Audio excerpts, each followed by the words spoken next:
Afghanistan is perhaps the last country in the world that one would expect to launch successful megaprojects, especially since the country has been nothing but a war wreck, plagued with violence and poverty for the past 50 years. But today, and despite the endless hardships and misery, Afghanistan has launched and is halfway through the implementation of its first megaproject with zero foreign aid and literally not even engineering advice from anywhere. The project is an artificial river called the Kosh-Tepe Canal that, once completed, will be one of the longest and largest irrigation canals in the world. What is the Kosh-Tepe Canal? Why are they building it? And how did they succeed in achieving such a colossal milestone? The Kosh-Tepe Canal is a 285 kilometers long, 152 meters wide, and 8.5 meters deep artificial river in northern Afghanistan that extends from the Amu Darya River starting in the province of Balkh and passing through the provinces of Jawzjan and Faryab. Approximately half of the canal has been completed, and the rest is being built at a rather fast pace due to an ongoing growing water and food shortages crisis across the country. Some countries that share the Amu Darya River with Afghanistan complained that the canal may affect their share of the river water. However, Afghanistan has vowed to not allow such a thing to happen. It is also clarified that it is the only country that literally does not benefit from the river, and thus it is entitled to its share. This canal is quite an urgent matter for the people of North Afghanistan, which has become an arid desert over the past few decades as a result of global warming, declining groundwater reservoirs, and lack of sufficient irrigation systems. The canal is now bound to provide water to more than 1 million Afghanis, while enabling thousands of farmers to return to agriculture. This will be achieved as 55,000 hectares of land are turned into farms with a great focus on grains and wheat. In fact, the country aims to become a wheat exporter by 2028. The project began in March 2022 and is set to be completed in 3 phases. The first and second phases involve the actual digging of the canal, while the third phase is dedicated to the installation of water irrigation systems and other infrastructure. The project is managed by the Afghani National Development Corporation and is fully funded by the government from tax revenues. Initial estimates put the cost at $500 million. However, new estimates predict the need for additional $100 million. This leads us to wonder how the Afghanis managed to undertake such a colossal project with limited and rather old equipment, a limited number of experienced engineers, and no outside help. Some Asian media outlets were too harsh when describing how the Kosh-Tepe Canal is being built. They alleged mistakes, carelessness, and poor engineering methods. However, we did our homework, and needless to say, those media outlets are dead wrong. The government funded the project and designed it based on intensive land surveying and soil studies. They did not send some diggers to conduct such complex work in a random manner.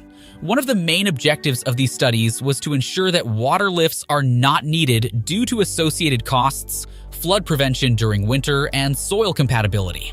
Thus, the canal had to take a path on flat land with an elevation similar to that of the source area on the Amu Darya River. They also had to ensure that the canal path is located on the most fertile lands and within close proximity to towns and villages along the way. Once the canal path was set, 200 private contractors were spread over 114 sections, representing the first phase that extends 108 kilometers. As many as 7,000 haul truck and excavator drivers, among others, including project engineers, worked and are still working on the project as they have now moved to phase 2, which is 177 kilometers long. Each contractor would spread tens of excavators in a line with enough space in between for the haul trucks. The trucks would then be filled and leave in an orderly manner to dump their loads in nearby designated low-elevation areas. Once a section is dug and approved by the engineers and supervisors, the machines move to the next section and replicate the process based on detailed maps and specifications. The first step in the whole project involved the construction of 14 hydraulic gates that are topped by a bridge for vehicles. These gates were constructed for flood prevention during the winter and heavy rainy periods when the AMU Darya River levels rise. The 114 sections were separated from one another by an undug a few meters wide dirt wall in order to control the filling process and to prevent soil displacement at the banks, meaning the sections were filled rather slowly. Once section number 1, which is closest to the AMU Darya River, was completed, the water was allowed to flow into it. From there, other sections were filled gradually, as the dirt walls between them were removed. We do have to emphasize here that this canal's floor and sides were not lined with concrete slabs, which, depending on who you talk to, is either good or bad. However, from our perspective, and based on AMU Darya water levels, which have not declined as a result of filling Phase 1 of the canal, no concrete slabs mean more eventual natural irrigation up a kilometer away from the canal sides, in addition to higher groundwater reservoir levels which act as backup water sources during potential harsh droughts. And there is also the money issue, because installing concrete slabs would have added more than $1 billion to the cost, which is something Afghanistan cannot afford. 2 concrete bridges, one for the Haraton Balk Highway and another for the railway, were also built, and needless to say, the Afghans kept it simple and used a solid reinforced concrete slab design, which involves a cast in situ rather than precast. Parts of a major network of irrigation pipelines were also integrated with the completed Phase 1 and the surrounding area.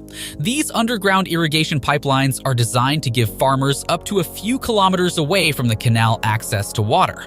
Other water mains were installed to connect with water pumps at nearby villages and towns. During the final stage of building Phase 1, up to 1 million cubic meters of soil were removed daily, which, needless to say, is quite impressive, taking into consideration that most of the excavators and haul trucks they used were old, and in some cases from the 1960s. They also planted thousands of trees at the canal banks to reinforce the soil and prevent erosion. A 20-kilometer area was also planted with a variety of crops to test the soil and effectiveness of irrigation systems. People living near the canal also experienced and continue to experience an economic boom as thousands of workers are employed, old farms are replanted, and roads are improved. Contrary to some rather hateful reports, all contractors and their prospective workers were and are still being paid well and on time.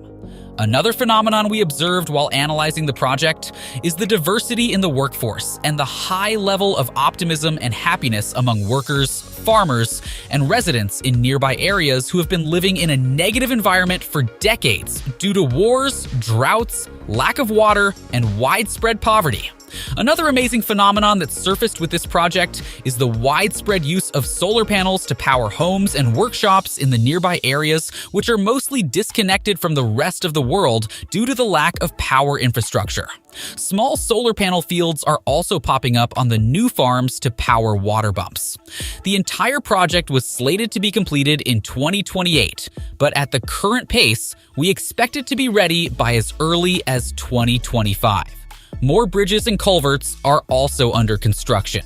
Finally, we do have to emphasize here that Afghanistan and a good portion of its 40 million residents in mostly rural and remote areas are facing famine because the country is under extremely harsh sanctions.